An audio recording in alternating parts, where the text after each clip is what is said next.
Launch ready for WWE Aftershock in 3, 2, 1. World Wrestling Entertainment Discussion is live. Cue host Owen Finch. Hey, what's up, everybody? Welcome to WWE Aftershock. I'm Owen the Birdman Finch, and this is Season 3, Episode 11. I'm here with the man that's making his epic return to Aftershock. He hasn't been on in so long, Chris Dodd. What's going on? Oh, nothing much. Just loving the fact that we get to do this again. Yeah, I mean, I did it last week with Steve, so, this is mainly a return for you. Kind of sucks, because all the shows I think you wanted to cover, we covered last week, Backlash and, Saturday night's main event and, Battleground and things like that. It definitely sped up some things, for sure. So get some content there. Yeah. Anything you want to say about since you haven't been on in so long, about the current WWE product and all that stuff before we actually talk about the topics for today? Do you like it? Do you absolutely hate it? Are you in the middle on it, or do you just kind of not even care enough to give your opinion? We talked about it a little off camera, but I've had my complaints about WWE. I don't think it's perfect. I don't think Triple H is the perfect booker.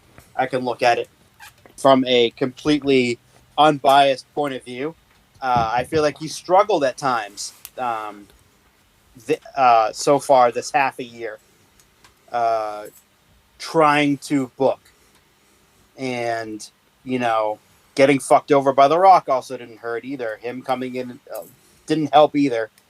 Fucking forcing his way in and doing all that shit really threw off the booking for that for a while. Because we really didn't have any follow-up to that Cena heel turn, which has been god-awful. I get that he's trying to do the I Ruin Wrestling gimmick, but at the same time, at least make it interesting. It's just this, I gave it a chance. Right out of the gate, the promos were very repetitive, and they're starting to just be repetitive. At least as a babyface, they weren't repetitive. Whereas, as a heel, it's a lot of, I hate you. I hate wrestling. I hate this. Yeah. I don't like you. I'm like, can you switch it up? Can you at least have a good match? Please? Well, he had a good match with Orton at Backlash. You're my fucking childhood hero, and this is I never envisioned this. Not the heel run. The heel run, him turning heel was one of the greatest moments in the wrestling in the last fucking God knows how long.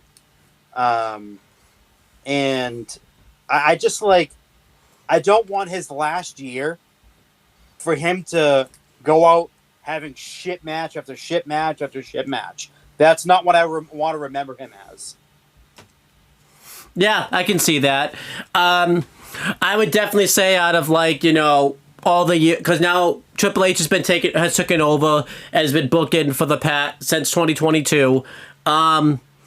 I would say definitely this is his weakest year, like you said. I think, a lot of it has to do with The Rock coming in and changing a lot of his shit around. And then, TKO, I think, hasn't been a pain in the ass, but obviously, as we're going to talk about, they're very strict about who they want to be on the roster. I think, if a wrestler's on the roster, they want to make sure they're getting the best usage and everything like that, because as we're going to talk about, there's some people that, one of them in particular has been there for years and all of a sudden is gone type of thing. But I've still enjoyed the booking for the most part.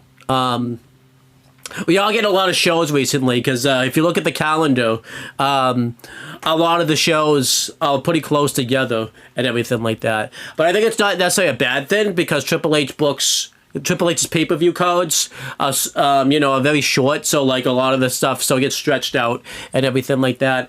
But I still enjoy the shows week to week. But I definitely think out of all the years, this is definitely,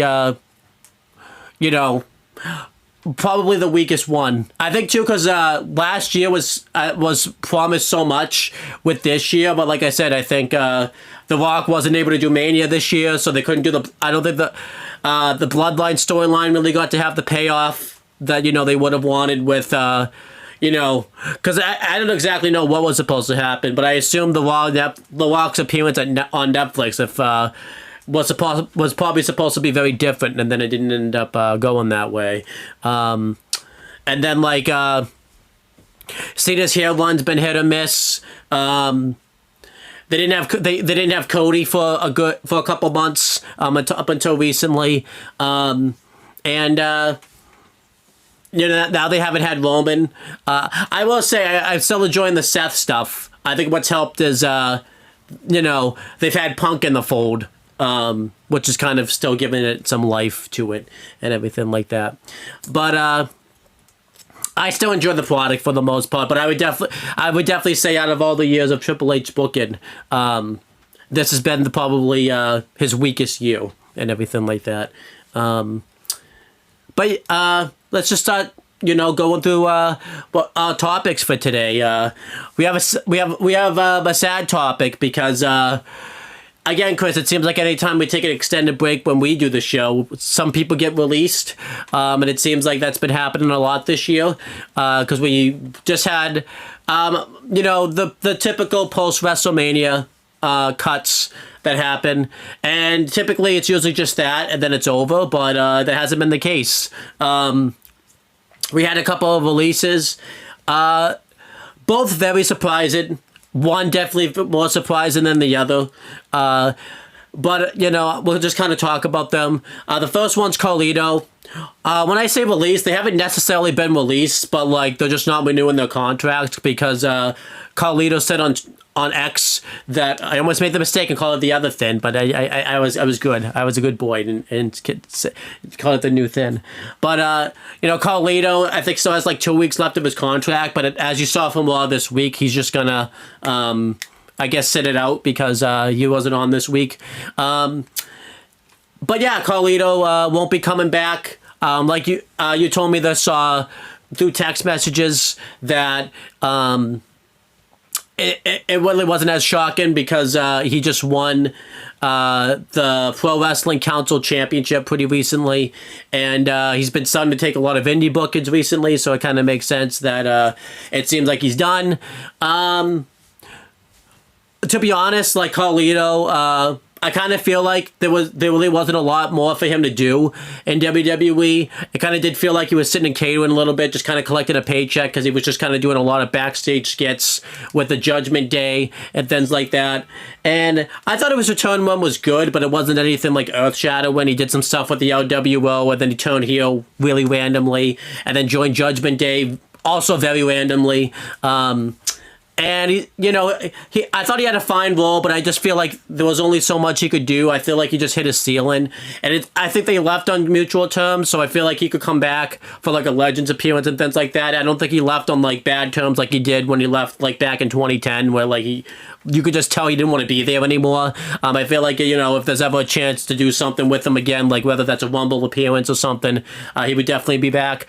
Carlito, I thought had a solid one when he came back. He was at least on every week, but honestly, I'm not that bothered about the fact that he's not going to be there because there was just only so much more that he could do. It feels like Judgment Day anyway. It seems like it's dissolving. So I don't know what more he could have done on his own. I feel like he just would have just wrestled on your favorite show, Chris, Main Event, that you try to catch every week. Oh, fuck yeah. But yeah, how do you kind of feel about Carlito being gone? It's sad, obviously, and I would have liked having him around, but I just feel like there was only so much he could do, so it didn't really bother me that much, type of thing. How do you feel about Carlito being gone? Yeah, he was kind of just a background character in the Judgment Day. He didn't feel important. It didn't really feel like he was doing much of anything, so it really kind of made sense on both sides. He's gonna go back home to Puerto Rico and maybe do some U.S. independence in here and whatnot, do the independence. But I'm not really, he'll probably be back at some point. Maybe it's a return to the Rumble or something. I don't think they left on bad terms. He also, made a really funny post on X or Twitter, whatever the fuck you want to call it, and Instagram about the fact that he won't be gone for 13 years like he was last time. Yeah. He was gone for an insanely long time. I feel like he'll pop up here and there, maybe like a Braun Strowman type deal where they need him come back for a few months to enhance a feud or something. Yeah, I'm not too bent out of shape about it. He was pretty funny in this last run, like really showed his comedic chops. And it worked to get him over. Yep. But after he kind of came back and had that monumentous return and that huge pop in Puerto Rico, and then they WWE-ified him and gave him a shitty theme song, and then put him in the LWO, which was cool because he had been kind of affiliated with them going back to Puerto Rico at Backlash in Puerto Rico in that Bad Bunny match. He had done a Royal Rumble during the pandemic. It was also like Christian Cage's last WWE match to win that Rumble, so they kind of had some big returns in that match. One of them being Carlito, I think it was like 2021, and in the Thunderdome, and it was kind of cool to see him come back as a full-time wrestler and wrestle again in WWE. That was really cool, but it never really felt like he was going to get a substantive push. He was just going to mainly jump from group to group, it felt like. Yeah. But overall, I don't think he was a hindrance to the company. I don't think he was bad. I don't think he was a bad employee or anything like that. So I do think that he'll be back at some point. They're just kind of looking at their budget and seeing like who they want to get rid of, where to save money here, save money there. Some of these older guys are definitely making way too much money. I read somewhere that Roman too, they're asking him because he's making like $15 fucking million or something like that. He's making over 10. And they're trying to, I think it's like 12, 13. They're trying to scale back on that. I don't know how well that's gonna go over with him, but they're looking to kind of scale back the money on him a little bit to him take a pay cut. But we'll see. He's not going to get fucking released or anything like that. That's never happening. If people think that, then they really need to like get their heads checked. But I do think he'll be back for special occasions. I don't think he's going to be gone. He might be gone for like a year or two, but I don't think he's going to be gone. He might be gone for 6 months. Who knows? But he's not going to be gone for 13 years again. That's for certain. Yeah, I could see him doing something too where he pops up. I know, like I know they were just doing that for like I know because his brother and his cousin like popped up in TNA like in the build of I said lockdown because the match they were in the main event was like a cage match, and it's like but they showed up on the road to Sacrifice. They kind of stopped. I thought they signed, but I guess that was just taping. That was just doing because they went full show at that time when they went in, so that might have just been like a one-time thing. But I could see him popping him. If the Colognes come back, I could see him coming back like with them, like in TNA. I think that'd be a cool thing for him and everything that. I think that'd be awesome. 1,000%. I mean, I could be very wrong. Don't think he's going to AEW. If he was going to AEW, I feel like when AEW started up, that would have been like one of the people that like AEW would have tried to get like originally and everything like that. But then again, I could be wrong. They could sign him. I just don't really fit. I just don't see him fit in with like AEW style really either or anything like that. He doesn't really fit the AEW style. He could show up in NWA, because he fits that style and everything like that. Which I think that'd be a boost for the NWA because I mean, we haven't seen it yet, but like Natty just went to NWA and that kind of boosted them. It just sucks they can't, we can't see it for like, because it was on a pay-per-view, but they don't do in pay-per-views really. You have to like wait on X. Yeah. And it's like by the time we see it, it's like the fire of that's going to be gone pretty much because it's like already happened. But There's a lot that Carlito can do, I think. And I'm really looking forward to seeing what he does. But then we have, we have a sad release that happened. Chris and I were kind of pissed about it when I saw it get posted and things like that. I didn't even think it was real, but it was. R-Truth got released / not renewing his contract. Obviously, this one was very shocking. Immediately, because he was just in a pretty big main event program with John Cena recently. He just wrestled him at Saturday night's main event the week before, and he was kind of on TV fairly regularly. So it's kind of shocking that they just released him. And this is someone that you thought would have been a WWE lifer. He was going to be there very much long term. He's been there. As R-Truth anyways, over a decade. I think he came back in 2008. And he's done pretty much everything that you can do except win the WWE Championship. He's been in some really fun tag teams. He's had some really funny segments. And you thought this was someone that, would just continuously be on the WWE payroll. And they're stunned, I'm not going to lie, seeing R-Truth go, because obviously he's someone that I've always enjoyed seeing on TV and everything like that. This one really damaged morale for WWE employees and wrestlers, which I could totally see, because this was someone that, they've worked with for decades and years and things like that. It sucks. But, I've kind of sat down and thought about it. Like you said, they probably just want to get rid of some of the older guys because R-Truth was getting into his 50s. And R-Truth was kind of getting into a role where, he would, not necessarily injury prone, but he would sometimes get a big push and then you wouldn't really see him all that much. And then, I feel like, too, there's just only so much more he could have done in WWE. And maybe they just kind of feel like it's just finally time to part ways and everything like that, because he's just been there for so long and just been in that system and everything like that.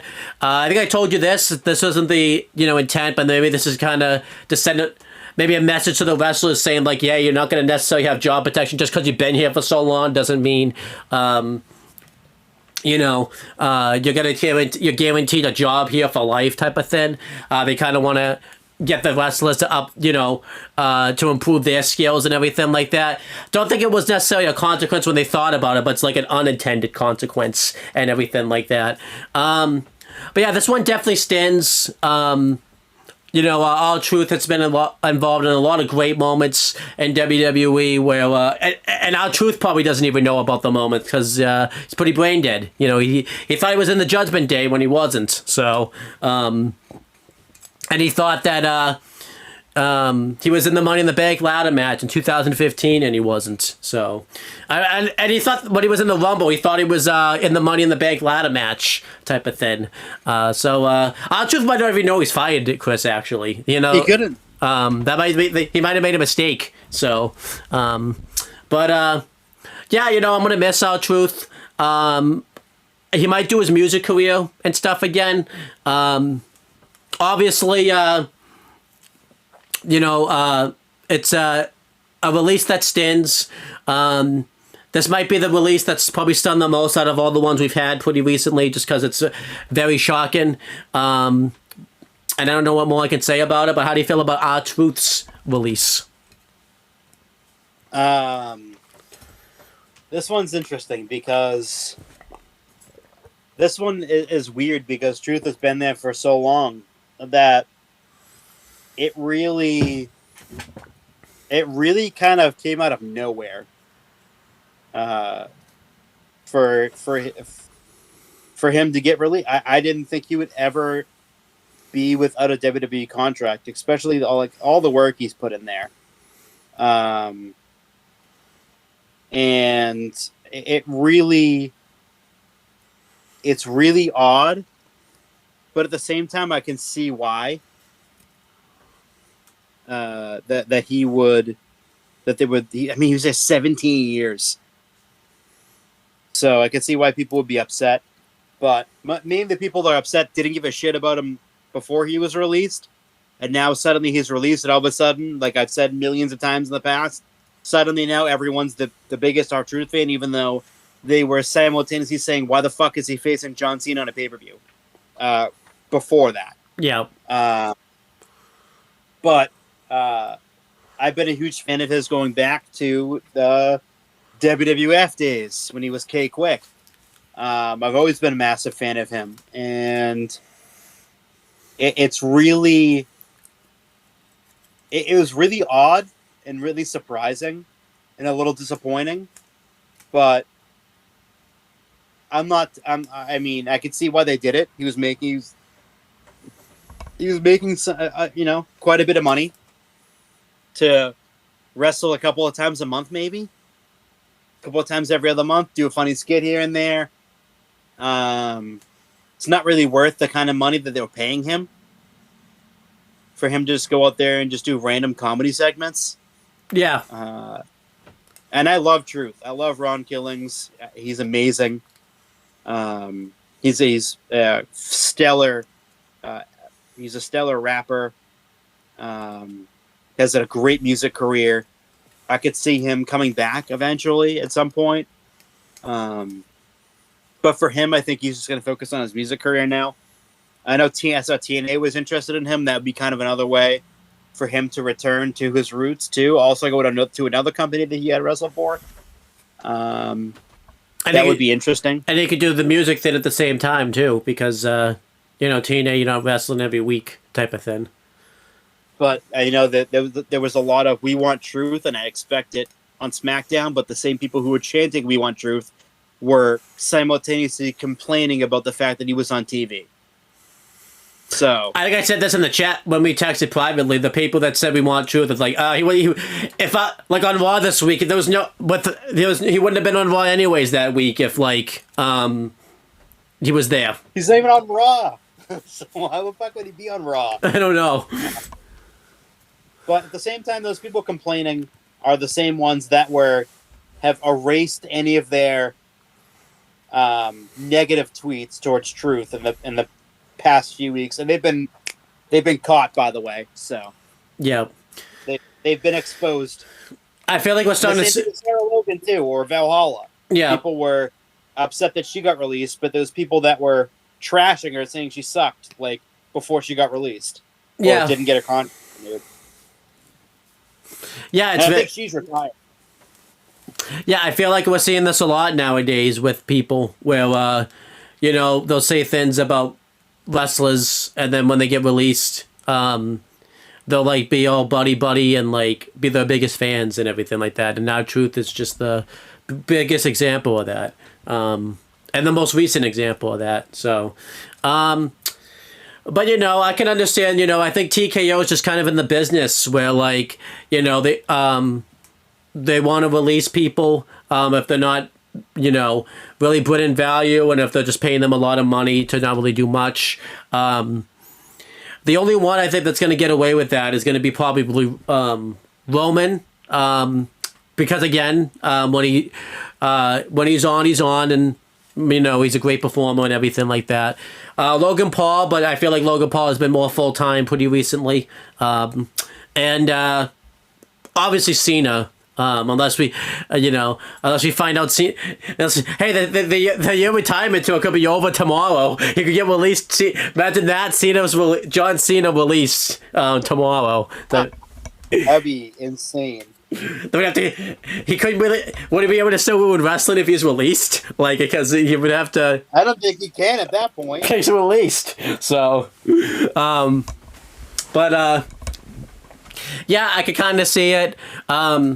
And again, the roster just for WWE, if you still look at it, it's still pretty bloated, even though they've done a lot of cuts and everything like that. This is something I kind of wish AEW, I think, needs to start doing, is because their roster is so freaking bloated, and they only have like a certain number of shows. I'm pretty sure, I guarantee you, by the way, at the end of the year, I'm making this prediction, Collision's getting canceled. I think AEW needs to stop putting people on the chopping block because their loss is just so fucking bloated and everything like that. So, but yeah, it sucks, that R-Truth got released. Obviously, a lot of people are turning on the company, saying that this was a bad company to work for. I just saw today that Jonathan Coachman's making a prediction that Triple H isn't going to make it like past the end of the year, being in charge now and everything like that because of all this stuff going on. So it's like I've never seen people lie and make shit up as much as Vince Russo, Jonathan Coachman, and Dave Meltzer. Those are the holy trinity of making shit up. Yeah. I think Vince Coachman especially. Coachman is the fucking worst. I don't know. Vince Russo's pretty bad too. At least Coachman's been in the business somewhat. Vince Russo hasn't been in the business very much recently. Yeah, fucking Coach also said that Vince is looking to buy back WWE, which was completely false. Yeah, very much was. 100%, 3,000% false. That exposed really quickly for being false. Because he bought a new company. Yeah. Like, it's fucking stupid. Like, just dumb. But you know, maybe all this stuff is happening too because they want to re-sign a bunch of more people. You know, with people's AEW contracts coming up. Don't forget too, WWE just bought AAA too. Maybe that's like, you know, maybe that cut into their budget a little bit and everything like that. There's a lot of things cut into their the budget and everything like that. So. You know, we'll have to wait and see what happens. Triple H is going to get fucked. Of course, we're going to get... Because the post-show for Money in the Bank's happening, Triple H is probably going to get, like, fucking questioned brutally about these releases and everything like that. It hasn't happened yet, so we'll have to wait and see what happens. But, yeah, let's move on from talking about people getting fired to talk about someone that just got hired recently. It happened on NXT this past week. It was reported for a little bit, you know, that Mariah May was potentially coming to WWE. She had stopped showing up altogether on AEW after Revolution, and then it was reported a couple weeks ago, roughly last week, that her roster image got moved to like the alumni section on AEW and everything like that. And it looked like it was happening pretty soon. We would kind of think, you know, we were going to get on here and talk about how we think it's going to happen at Evolution. That would be the perfect place to debut her and everything like that. But that wasn't the case. On NXT this past week, Fatal Influence, did their first, like, promo where Jacy Jayne won the belt and everyone came out and, like, wanted to challenge for the championship and everything like that. And it was the typical people you would expect and everything like that. And... then the lights went out, and Mariah May showed up on that perch that's in the Performance Center, and that Elijah got thrown off of, that Vince fell off. Well, he didn't fall. He, just did a trust fall off of there because Gronk was too afraid. She cut a promo saying that she's going to go after the NXT Women's Championship. Very much like Ricky Sainz, because obviously she didn't say her name this time around or everything like that. If you remember when Ricky Sainz showed up, his name was never said, and then we found out his name like the next week. It's probably going to be the same thing for Mariah May. We don't know if she's going to be Mariah May yet or if she's going to have a new red name. But obviously this is very exciting. You and I got pretty excited about this last week because... it was very exciting that this was going to happen. We didn't actually think it was gonna. We thought maybe at the last minute she was going to resign or something like that. But no, it happened. She ended up signing over with WWE. And I'm very excited about this. I think she's going to do a lot in WWE. I like the fact that she's going to NXT first because if she went to the main roster with all the new talent going now from NXT to the main roster, she would get... I don't think she'd get lost in the shuffle necessarily, but it would be harder for her to find spots with all the new talent going from NXT to the main roster. I think in NXT she's going to have more opportunities, and she's very young also, so it's not like, she could go to NXT for a little while and kind of be a big star there. And yeah, people she's only 26. Yeah, so... and, I think there's a lot she could do at NXT. I'm kind of happy that she made this decision because I feel like if she stayed with AEW, she would probably still be in a spot in AEW, like, close to the women's title scene, but I feel like she was going to get lost in the shuffle, like, very quickly. Because the Toni Storm feud ended, and I don't really know where else she really could have gone for after that. I feel like she would have just been a name in AEW that kind of would have cycled out and everything like that. So I'm happy that she made this choice. I feel like she left at a great time, too, because she just left a main event like Caliber women's title program that a lot of people really liked. So it's really good that she left on, when she, at least she didn't stay there too long. Like, not that it affected her, but Ricky Saints probably, like, stayed there too long. Or, like, Aleister Black probably stayed there too long and everything like that. So she got out at a great time when her character was the most interesting. We still don't even know what her character's even going to be yet because she only showed up and cut that one promo. But I'm pretty excited to see what she can do. There's loads of talent that she could wrestle in NXT. And I think she could just do a lot of great stuff. I'm hoping that this is the main reason why they called up Stephanie Vacchio so quickly, how to drop the title, and she's going to win the belt. I know you want it to be next week, but I think Evolution, you just get that title right on her, and they have a big moment there. I know you want it to be next week, I understand. But you got to let the story play out, I guess, because, you don't seem to like to do that anymore. You think people are the people when you won't even let the story play out. So, how do you feel about Mariah May making a appearance in WWE and everything? Unbelievable. Wow, just wow. Happy she made the move. I'm happy for her. She's going to get to live out her fucking dream. This is her dream. Not yours. Hers. Her dream was WWE. Not yours. You might watch AEW. You might love AEW. But her dream was WWE. Her dream is wrestling at WrestleMania. That's hers. She's going to be able to achieve that now. Because she's in the company. It's a long-term deal. She's probably going to get a new name. Probably something similar to what she has now. But it's really, it's a grand slam signing for WWE. It's a home run, and it's a touchdown. Any sort of sports analogy you want to put out there. She is a franchise building block. She is insanely talented. She's insanely young.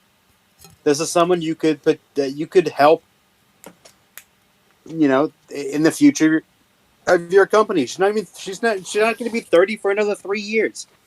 So this is someone who long term is going to be huge for this company. And she's going to be featured heavily on NXT programming. I would expect her to, at least since it's June, maybe run through. Maybe not WrestleMania this year, but maybe not WrestleMania in 2026. Maybe not, but WrestleMania in 2027, I could totally see her being a focal point on WrestleMania in 2027. Yeah, very much so. Because I think this year, it's more likely she'll appear after WrestleMania, after Stand and Deliver, on either the Raw or SmackDown after Stand and Deliver. Yeah. But this is a absolutely gigantic signing for WWE. She's not pigeonholed anymore. She can feud with whoever the fuck she wants to. And they're gonna strap the fucking rocket ship to her. This is a gigantic signing for WWE. It's amazing. Yeah, I think it's huge.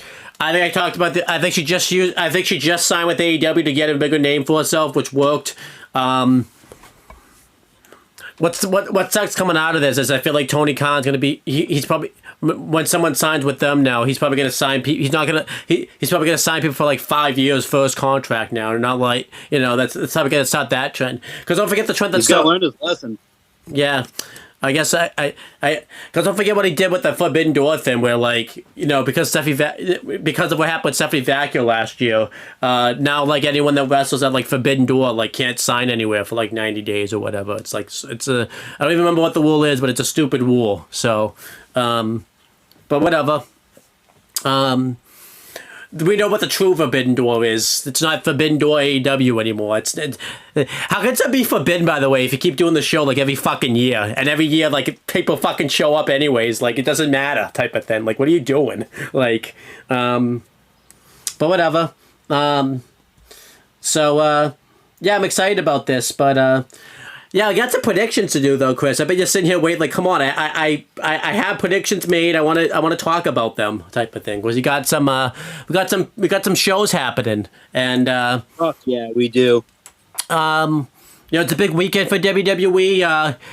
We have a couple of weekends like this where we're gonna get 2 shows in the span of 2 days during the weekend and everything like that. Because we have Worlds Collide and Money in the Bank this month, and next month it's like Saturday night. I think it's Saturday night's main event, the Great American Bash, and Evolution, and then it's SummerSlam's 2 nights, and then I'm pretty sure September would just be like the only show where it'll be like 1 day type of thing. Like WWE's going big. We're getting 2-day events, and I know Chris is excited. He's gonna have his eyes not literally glued to the screen, but his eyes will be glued to the screen when these shows come on. Oh, literally, I'm fucking gluing him to the screen. How you get them off for the next show though? They're gonna be stuck. You're gonna be stuck there. Like, just fucking go play by ear. But yeah, we got some stuff to talk about. I'm not defending the belt this time because Chris and Steve need to up their game on predictions because they haven't been very good in their predictions this year. I've been kind of dominating them, so it's time for them to up their game before I even consider. Shit. Yeah, and I need you guys to up your games before I even fucking consider defending my title against you guys again. You guys need to like prove you're worthy challengers. I can't just keep giving out title shots to people that don't deserve them. Right now, you guys do not deserve them. So well, I suck. So I don't deserve a title shot anyway. And Steve just doesn't deserve one because he makes predictions where people have to win matches by DQ, and we're like, nope, you said DQ type of thing. So it's time for Steve to learn a lesson. He's probably not going to. Do you think he'll learn this lesson? No. He's probably going to do that again. But yeah, let's just start talking about these shows though. I can predict whatever the fuck I want, but you got to be more careful because we have stipulations. Whoever wins this doesn't get a title shot. They get a Money in the Bank briefcase where they can get a Aftershock title shot whenever the fuck they want. Well, with exceptions though, like both people have to be available, and we have to make the video and like record it and stuff. You can't just throw predictions out there and all of a sudden someone's like sleeping or something, or like swimming in the pool or something, and then they're like, oh, I want to cash this in right now, but like and people can be like, what? I'm in the pool right now. It's like, nope, cashing it in right now. Get out there and do your predictions. Like, fuck yeah. I can predict whatever I want, but you got to be more careful what you predict because the loser has to win 3 predictions to get another championship opportunity. And I don't think you want to be in this position, Chris, because it would not be a fun time for you. To fucking lose again. What if you tie? What happens then? Should we say no tiebreaker? Just like if you tie, kill us both. Huh? Should just kill us both. No, you never have to divide your title again. I'll just chill. I'll be like John Cena and just ruin Aftershock and just leave with the championship. Just tear the whole show down. But yeah, are you excited for these PLEs? Or are you not excited for them at all? Not even remotely. Not even close. Damn. Not excited at all. Damn. Not ready for this. Well, haven't been waiting for this AAA event versus NXT for forever since it was fucking announced. Have not been waiting for it or anything. Nothing. But, no, pumped. Pumped. But yeah, let's talk about these shows. The first one will be Worlds Collide. Obviously, like we said, WWE bought AAA, so they're doing Worlds Collide because this was the first big show that got Lucha Libre noticed back in 1994. So WWE's running it back. And we have 5 matches that look very good. This is kind of like a NXT, AAA, like main roster, like crossover type of show. We have 5 matches on this show, and this show is going to be airing at 3 o'clock. They're doing it on YouTube instead of Peacock, which is interesting. You know, I thought that was. I thought that was pretty interesting too. But I'm excited about that. But yeah, let's just talk about the matches. And again, I can predict whatever the fuck I want, but you got to be more careful, Chris. So because your predictions are the ones that matter for here, I'll let you go last. Steve hasn't sent me his World Collide predictions yet, of course, so he'll have to get that later. But yeah, let's get into this. So the first match is LWO, consisting of Dragon Lee. Oh, wait a minute. Did this change? Because it said it's LWO, unless someone just changed it on Wikipedia. It says it's Dragon Lee. No, they Joaquin Wilde got knocked unconscious during a match, and for the purpose of him, they took him out and replaced with Lindsay. Oh, did this happen recently and I should know about it? Okay. So on Wikipedia, it gives a citation. It says, originally, Latino World Order's Joaquin Wilde was scheduled to compete in this match. However, after suffering an injury during a speed taping on June 2nd, it was announced that a day later on NXT that he would be replaced by Dorado. Oh, I must have missed that then. Who works in WWE as a writer, producer, and trainer. So he's been affiliated with the company for, I would say, it's been like 4 months now. Yeah, he was just on Evolve recently, Lindsay Dorado. He's the replacement, which isn't bad too. It's another sort of high flyer to put in the match. So it's LWO's Dragon Lee and Cruz del Toro and Lindsay Dorado. Is he in LWO then? Because he's in the parentheses, or is he just I don't know. No, he's not in it. Okay. But I would assume that they would come out together as the LWO. Yeah. But they're gonna face Octagon Jr., Aerostar, and Mr. Iguana.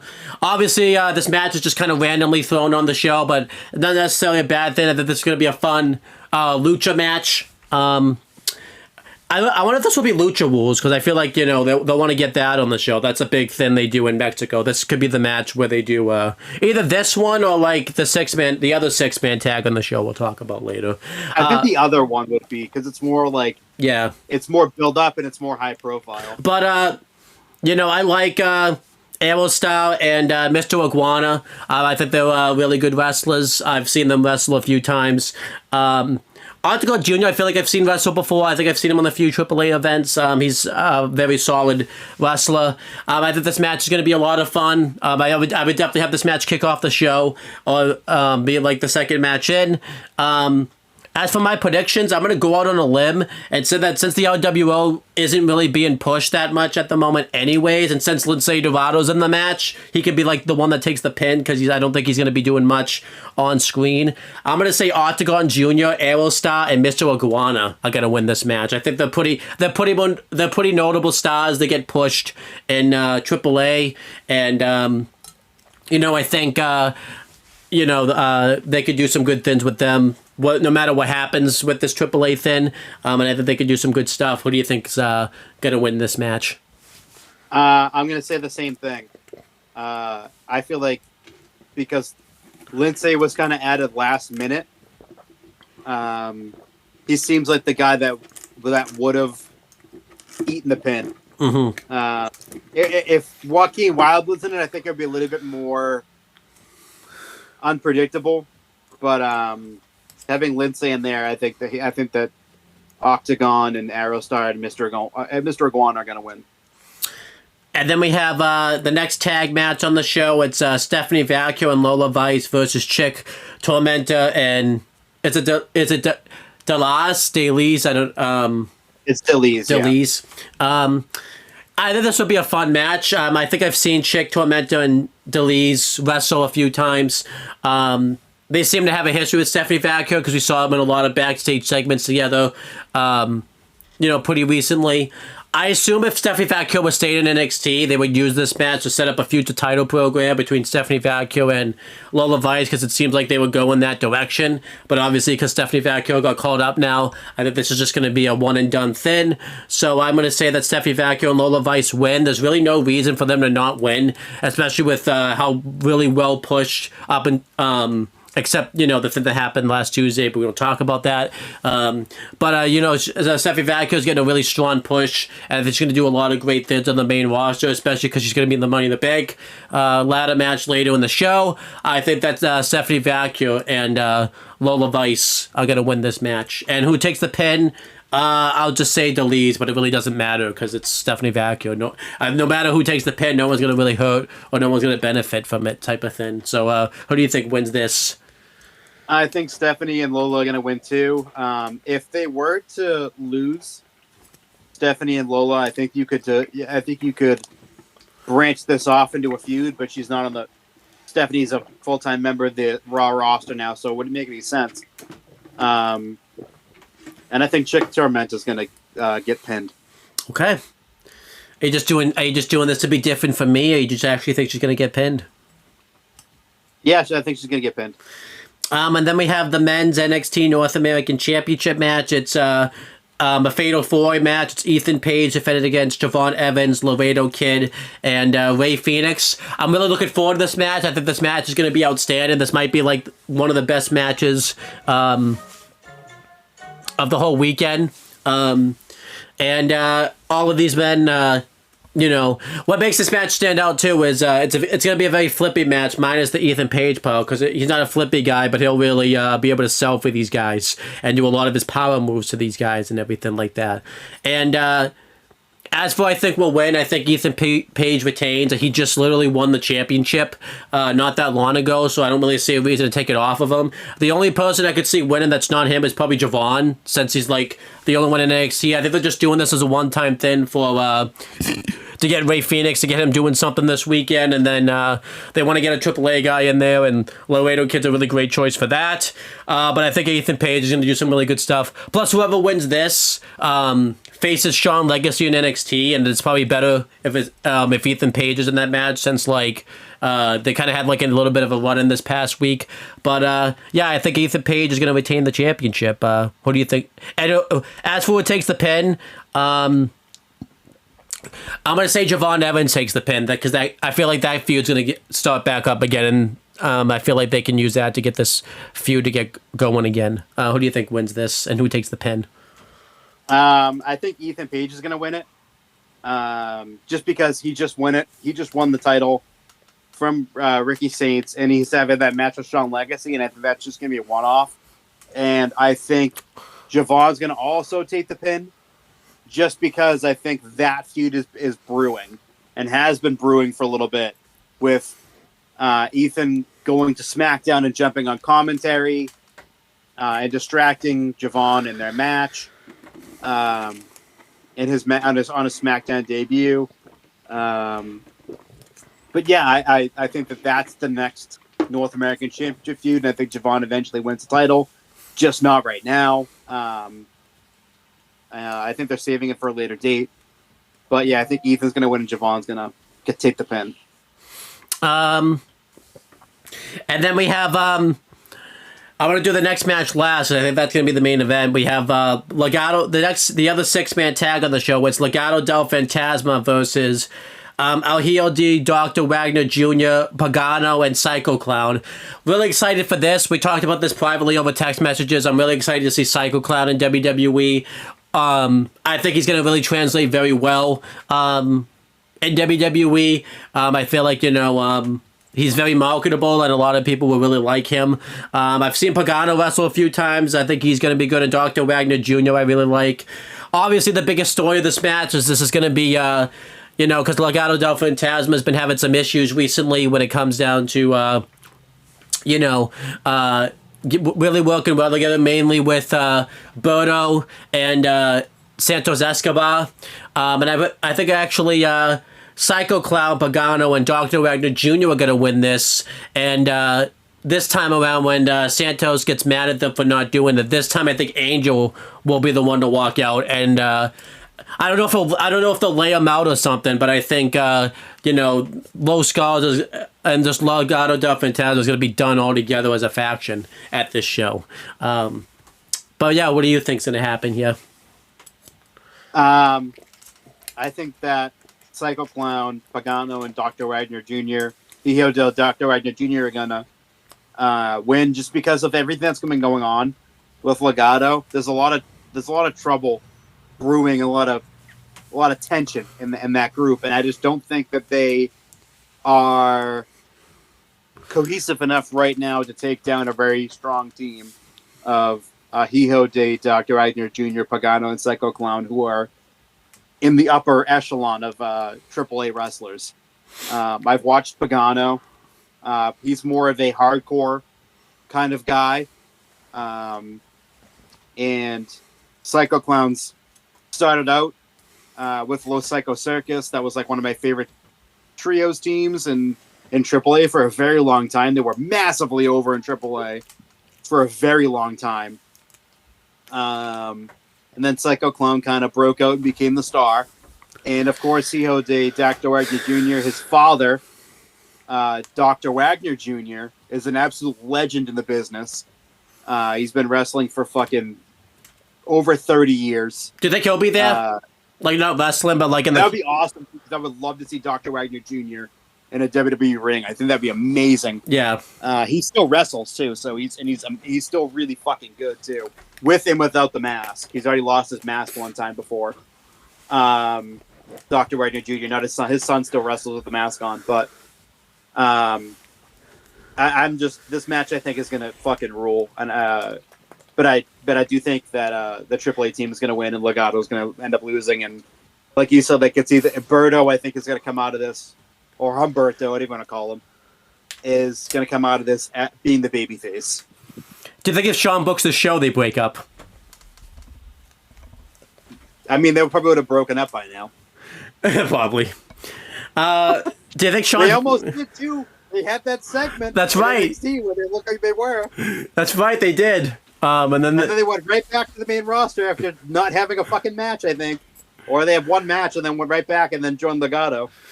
Isn't it funny that, like, Sean just he has an obsession of breaking up teams, but he won't fucking break up Fatal Influence for some reason. No, he'll tease it, and then they'll be like, oh, see, we're actually cohesive because we have a title now. Then we have what I think is going to be the main event, not the show, so you could stay right the fuck there. It's the... this week changed a lot of things because it's now for the AAA Mega Championship. Hijo del Vikingo won that because they want to get Del Rio the fuck out of there. And the fact that they spoiled it before. That was funny. I think we all knew that was happening, though. Yeah, there's no way... Do you think Del Rio's done, or do you think he's sticking around? To be honest, I don't think so. I think WWE wants to wash their fucking hands with him. I mean, they've already released him twice already. Yeah. So that goes to show you they're not afraid to release him. I mean, with all the accusations of sexual assault and racism and everything being labeled at WWE, I don't fucking think they want someone like Alberto in their company. I could be wrong. He could show up on fucking NXT fucking a week from now. Who knows? I could be wrong, but I do think they kind of want to wash their hands and get rid of him. But yeah, El Hijo del Vikingo is going to defend the AAA Mega Championship against Chad Gable. You know, obviously, this is... well, I was going to say this is brewing from WrestleMania, but it wasn't Chad Gable that had the issue. It was El Grande Americano. Sure. But I'm just saying, it wasn't. Yeah. It wasn't. I don't know why. I don't know why it's Chad Gable in this match. That they don't. They're not the ones that have the issue. But I mean, now they have an issue because obviously Gable's like assaulted him a few. No. Pretty big issue, actually. Cost him the match. No, I don't think he cost him a match. So, I don't think so. Not that I'm aware of. So, but yeah, you know, this is gonna be pretty fun. You know, Chad Gable has typically struggled against luchadors, so I'm wondering if that's going to be the case. Kind of a shame, El Grande Americano is not going to be wrestling, because he's like one of the greatest luchadors, supposedly, that of all time. But we'll talk about that. El Grande Americano will be on later in the day. This is going to be, I think, a very good match. I feel like El Hijo del Vikingo is going to retain the Mega Championship. I feel like he just won it. And two, I feel like they're not going to make the same mistake they did at WrestleMania, where they built this whole show up around the AAA partnership, and then they got stupid and had, like, one of the main guys in AAA, like, lose in a really dumb way and everything like that. I feel like El Hijo del Vikingo was going to retain his championship. It'd be kind of fun if Chad Gable won the championship and you could show up on Raw and stuff with it. Maybe you could find a way to, you could do Chad Gable versus El Grande Americano for the belt. That would be fun. You can't get the same person. No, that's not. Maybe you could use this to launch, another match, maybe at SummerSlam, where El Grande Americano kind of comes out and sticks up for Chad Gable. That could happen. I'm going to say El Hijo del Vikingo retains the championship. I think this is going to be like a very, very feel-good night to be a AAA fan for this show. Who do you think is winning this match and everything like that? Vikingo. This match has the potential to really steal the show. I think that Vikingo's going to win, and he's going to close the show with a title over his head. A real show of pride. Like this is going to work out, the acquisition of AAA by WWE. And I think he's going to be a long-term champion there. He's like 28 years old, super young still. I mean, he's had a fucking shit ton of injuries. Yeah. But I do think that with the acquisition, he won't be doing the 630. He won't be doing all those crazy flips that he's been doing. Because his body's been through hell and back over the last 3 to 4 years. He's had countless surgeries, countless injuries. So I do think with the acquisition, they will tone down the style a little bit, to where he's still Vikingo, but tone it back a little bit. You don't need to do crazy flips in every match. Yeah, that's it. I'm really excited about this show. I hope we get some more stuff announced for, like, this partnership and everything like that, this acquisition, because obviously we've just had this show. I hope it's not like when AEW bought ROH, we had, like, one ROH show and then nothing for a while, then another ROH show, and then, like, they didn't get, like, a fully weekly TV until, like, over a year after they bought it and everything like that, and it was like nothing. So I kind of hope, I don't necessarily want weekly TV out of it, but I kind of hope we get some type of thing where, like, AAA still, like, a part of it and everything like that, and it's still talked about and everything like that. It's not just a one-time thing and everything like that. Whether that's a brand out of it, I don't know if WWE really can afford to do another brand show right now, because they have a lot of television going and everything like that. But maybe we get, like, maybe every month or so we get, like, or no, maybe every couple months we get, like, a AAA, like, Worlds Collide type show, or we just get more inclusion with NXT, where they just show up there. What do you kind of want? Do you want anything more to get announced from this, or do you just want this one show and then your fix will be in and everything like that? They'll probably announce a show very soon. After, I probably would wait. I probably would wait. Just until, like, just to see how this works first before you do anything in the future. Yeah. And yeah, that's it.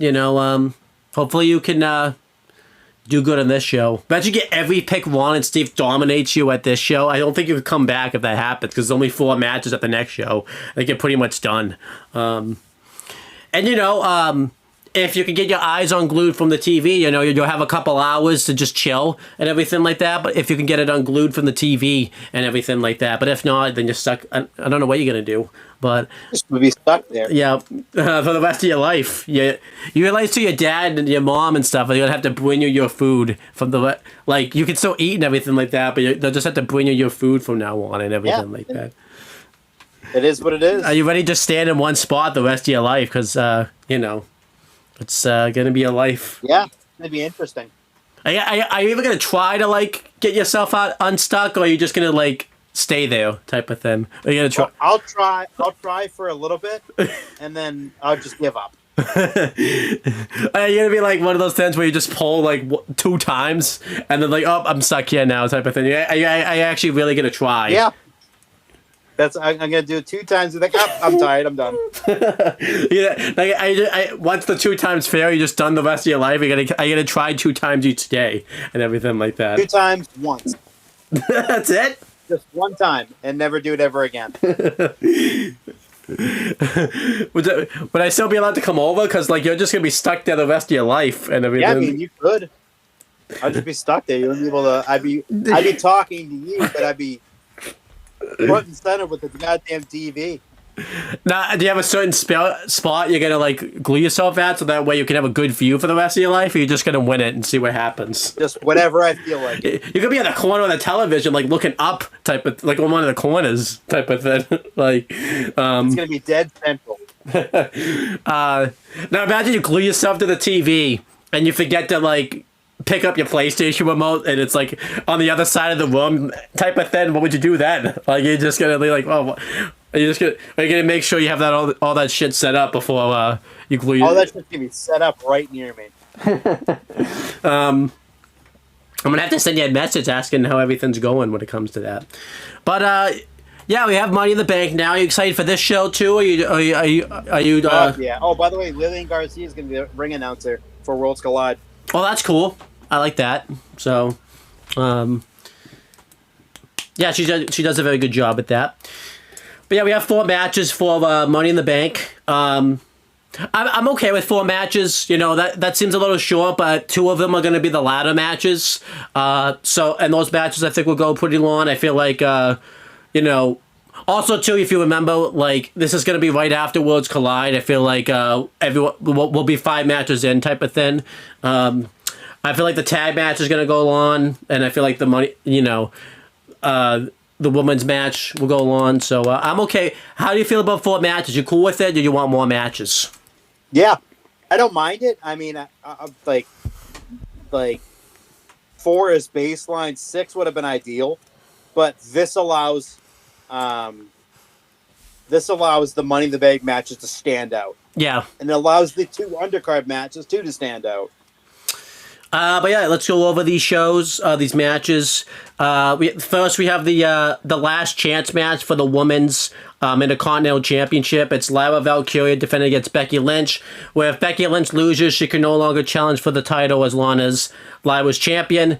Or if Lyra loses, this is not good. She would be forced to raise Lynch's hand. I almost said she would be forced to raise Lyra's hand. That would have been weird. Like. So if Lyra won, she'd be forced to raise her own hand? Yeah, I guess so. But, you know, if Lyra loses, she'll be forced to raise Lynch's hand and acknowledge Lynch as the better woman. I'm still pretty into this feud. The stipulation of Lyra's end is really stupid. I don't really like that. That's just really dumb. It doesn't really seem like Lyra loses anything from that. But other than that, everything else has been fine. The feud's been still... The dreaded arm raise. The feud has still been, like, really good and everything like that. And Lyra Valkyria looked very good in this feud, very strong. As for I think we'll win, I think Becky Lynch is going to finally win the belt here. You know, Lyra's beaten her a few times. I think it's finally time for Becky Lynch to win it. Steve and I talked about this last week. I feel like if Lyra retains here, there really isn't much left that she can really do with this championship. I think it would be kind of it at that moment. And, you know, I think Becky will win. And I actually think she's going to win via cheaply, like roll up, holding the ropes or something like that. And then Lyra will raise her hand, but then she'll like attack her afterwards or something. Or like maybe this is when Bayley finally comes back, because I feel like that feud's been brewing for a little bit. But I think Becky Lynch is going to finally win the Women's Intercontinental Championship. I think there's a lot she could do with this championship. I think the belt would get showcased very well and everything like that. But yeah, who do you think is going to win this match and leave with the championship?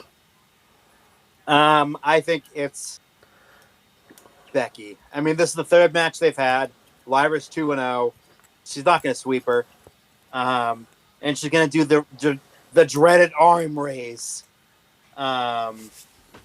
They coined this the last chance because if Becky loses, she can't challenge Lyra anymore, which doesn't make any sense because this will be the fucking second match they've had for the Intercontinental title. They've had obviously the one match for the NXT Women's Championship, but as far as the Women's Intercontinental title, it's like this is the second time they've had a fucking match against each other for that title. Yes. It's a really weird stipulation to where it's like Becky can't challenge anymore, and if she loses, and then if Lyra wins, just to raise Becky's arm, like what the fuck are we doing here? Like this Becky fucking turn has been so fucking bad.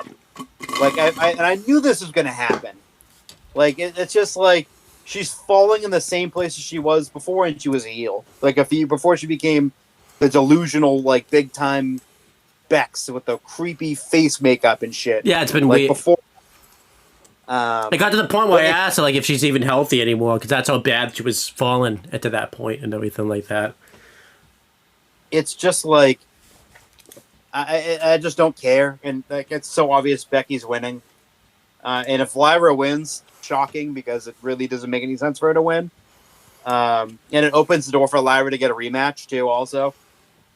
But yeah, I think Becky's winning.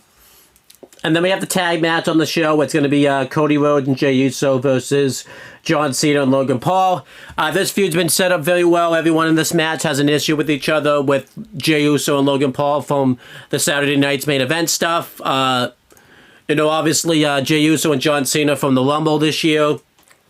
Cody and Cena from the Rumble this year, and Cody and Logan from last year.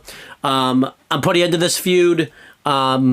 I've liked seeing Cody and Jay come back together as a tag team again. I've really enjoyed that. The Cena-Logan pair's been pretty cool. Seeing Cena praise him on SmackDown was very earth-shattering. Yeah, I'm into this match. Obviously, this continues Jay's story as champion, where is he doing too much as a champion? So I've liked that. As for who I think wins this, I think the faces are gonna win, because Cody, it's his first match back, and I feel like he wants to they need to finally have him get one over on Cena. So I think he wins by pinning Logan Paul, and then at Atlanta, maybe during Saturday night's main event, Cody will get his rematch against Cena there and kind of tie that up real nicely and everything like that. Who do you think wins this tag match? I feel like it's the faces. Like Cody's gonna get his win back, and this feels like the proper time. And I think Jay's gonna go into that match Monday injured. So I do feel like there's gonna be interference by Gunther. It's not like maybe not interference, but like Gunther comes in after the match and attacks Jay. And that leads to him going to the match injured on Monday after taking two tsunamis on Monday. And I think Logan's going to take the pin. It's not going to hurt him because he's going to look really good in this match, I think. But yeah, I think Cody and Jay are going to win. And then we have the 2 Money in the Bank ladder matches. The first one's the women's match, where the winner gets a women's championship match of their choice up to 1 year. It's Alexa Bliss versus Roxanne Perez versus Rhea Ripley versus Julia versus Naomi versus Stephanie Vacca. A really stacked field in the women's Money in the Bank. I'm extremely stacked. I'm really excited about it. I think this is probably the first year I'm more excited about the women's match than the men's. The men's I'm pretty excited about too, but the women's just loaded with star power and just really good talent and everything like that. As for wins, this is usually a multi-person matches. I usually do the process of elimination. I 1,000% don't think Rhea's winning. I don't really think she needs the briefcase to get a title shot. I think she can just demand one. I honestly think Evolution, the main event there, is going to be Io versus Rhea for the women's world title. I think that's your main event. So yeah. I don't think I think that would be a stellar main event. I don't think Rhea needs the contract. Because Alexa Bliss is tied up with whatever's going on with Charlotte. I think that kind of takes her out of the equation. I don't think Charlotte cost her the match, but I don't think she really, needs the briefcase. They could give it to Stephanie Vacco and just really launch her to the stratosphere. But again, I feel like if she just gets enough wins and they really build her up, I don't think she needs the briefcase necessarily to get, a title. Same thing with Julia. I think it looks like Julia's going to be going after the Women's United States Championship also. So I don't think Julia needs the contract.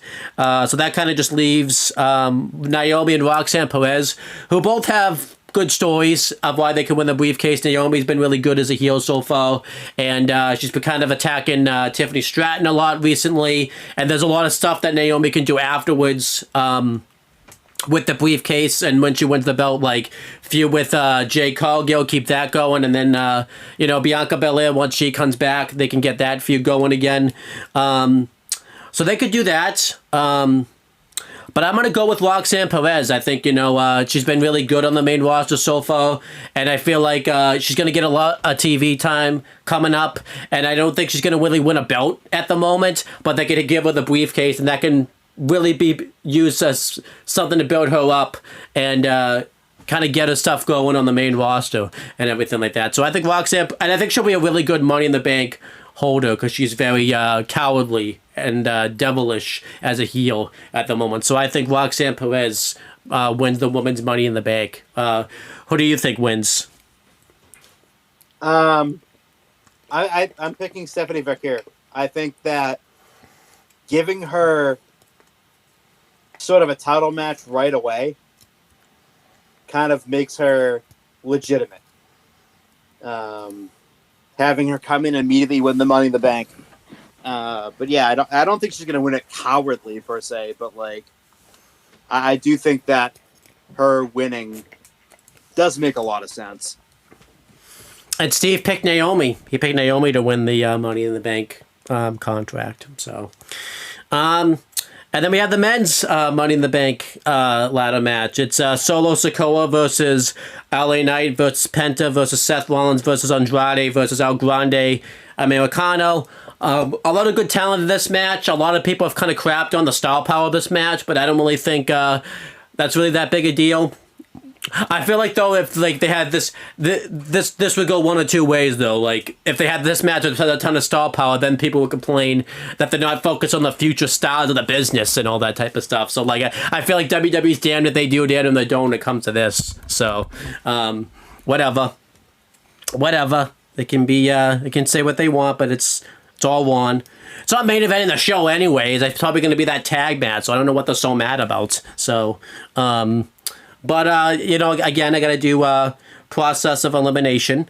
I don't think it's Solo. That'd be extremely bland if he won, and I don't think anyone would want that.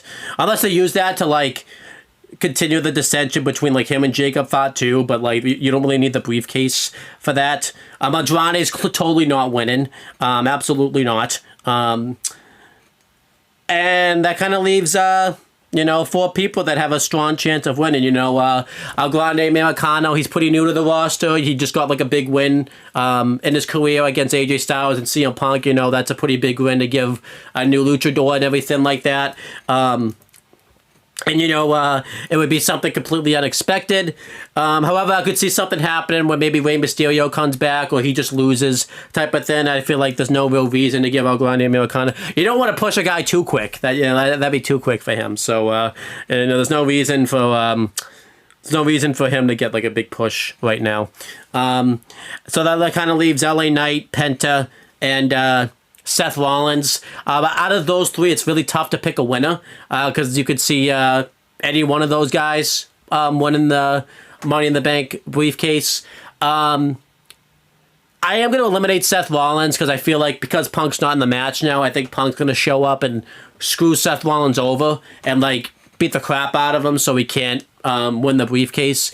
I know they could do the thing they did last year where Seth could cash in and Punk cost him, but because they did that last year, I don't think they're going to do it again this year because that would be a really waste of the men's Money in the Bank briefcase. So I think Seth, I'm going to take out of that. Now it's a toss-up between Penta and LA Knight. And I'd be fine with both.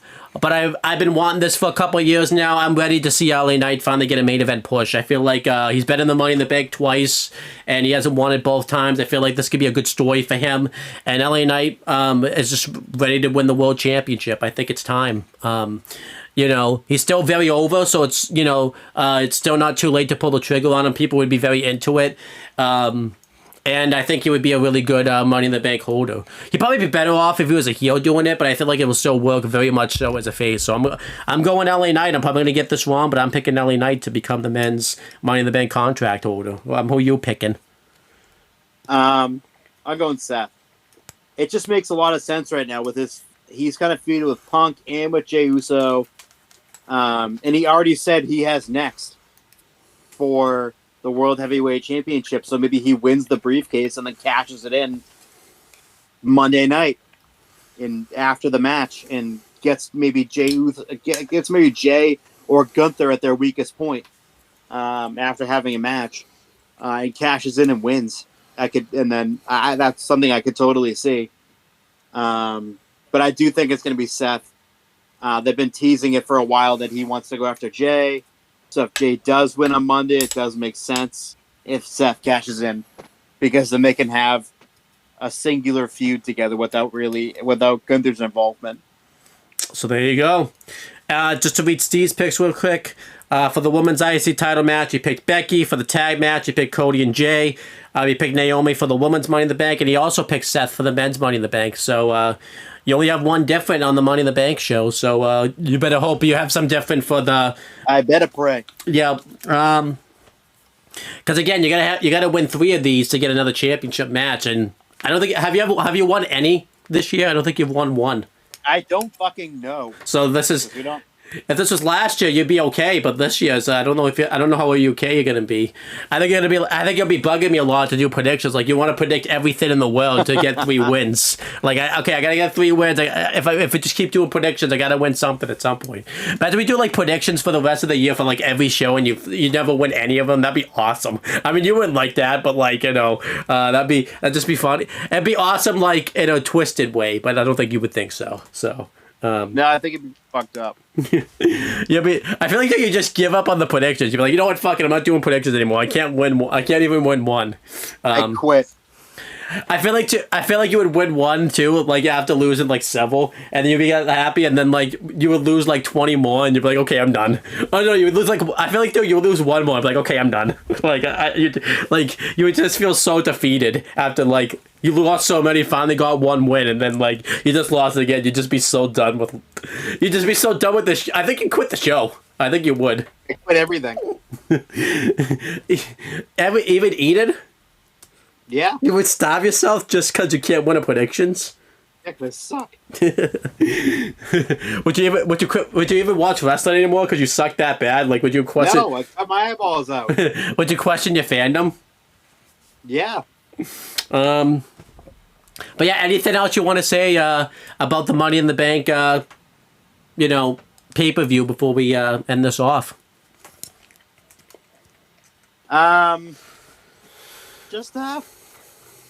Just watch it and enjoy this weekend. I actually can't watch. It should be a really, really, really nice weekend. I actually can't. I'm going to a graduation party that day, so I can't watch until the next day. Too fucking bad. Yeah. Tell them to fuck off. I already RSVP'd and said I was going, so I don't have a choice. Tell them to fuck off. Say, hey, Worlds Collide and Money in the Bank are far more important. More important than your graduation party. Yeah. But it's my excitement level's at a high right now. We got 2 wrestling shows to watch on Saturday. Yeah, let's go. I like that you're happy about it, but that's been a pretty big threat in the A. They're mad they have 2 wrestling shows to watch when that happens to them. They don't like watching 2 wrestling shows. They can only watch one. They can't because they can't comprehend it. They weren't around doing I wasn't around doing the Monday Night Wars either, but I'd be fucking pumped watching 2 wrestling shows, but I guess they can't be pumped to watch 2 wrestling shows. No, they can't. They can't be bothered. It's too bad. Yeah. Fuck them. But yeah, anything you want to plug or promote before we get out of here, or are you Nah. Not interested? Nah. I hope your eyeballs are okay after this weekend. I hope you get yourself looser from the TV. We'll see. I feel like if you're on the show Tuesday, then you'll be like, yeah, I'm doing it. I might be. You won't know. You won't see. Yeah. Probably neither will I. I feel like if you could get on here, fine. You'll be good because that's the thing. You have to go into a different room to record this, so I think you'll be okay. Yeah, I should be. But yeah, let's get out of here before you know. Are you gonna pregame too? Like glue your eyeballs ahead of time just to make sure you can do it, or are you not doing that? I'm gonna pregame it. What if you pregame too early though? Then you're like stuck there and like can't. Wow. The decision I have to live with. Have you told your parents about this? That like I may be downstairs the rest of my life now, type of thing. Like no, they get to find me. Who would be the first one to find you? Would it be your mom, your dad, or the dog? My dad. It'd be like. What if he just really gets in there and just pulls and rips you right off of there, type of thing, like that? My eyeballs would go with it.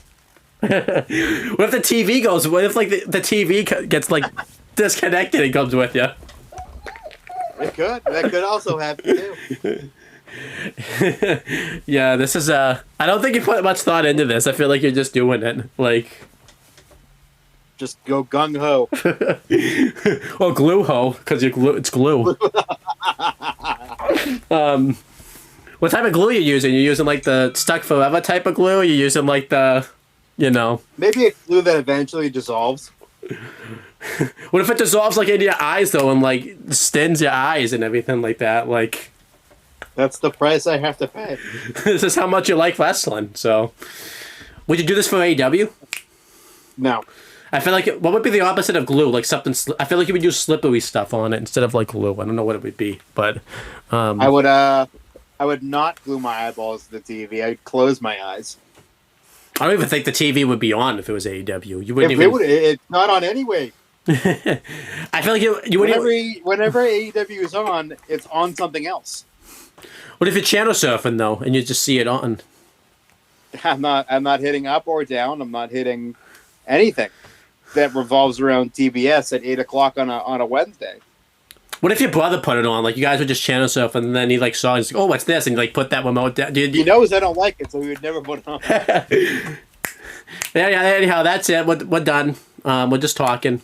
Yeah, that's pretty much it, guys. Thank you guys for watching this video. Just watch everything that I ever make on YouTube, whether that's on the Owen the Talkinator or this channel. Just open it up on 20,000 windows and just watch everything all at once, and get a bunch of malware and viruses on your laptop, and just have every video I've ever made like up on a tab on your computer. Just do that. That's pretty much it, guys. Thank you guys for watching. We will talk to you guys later.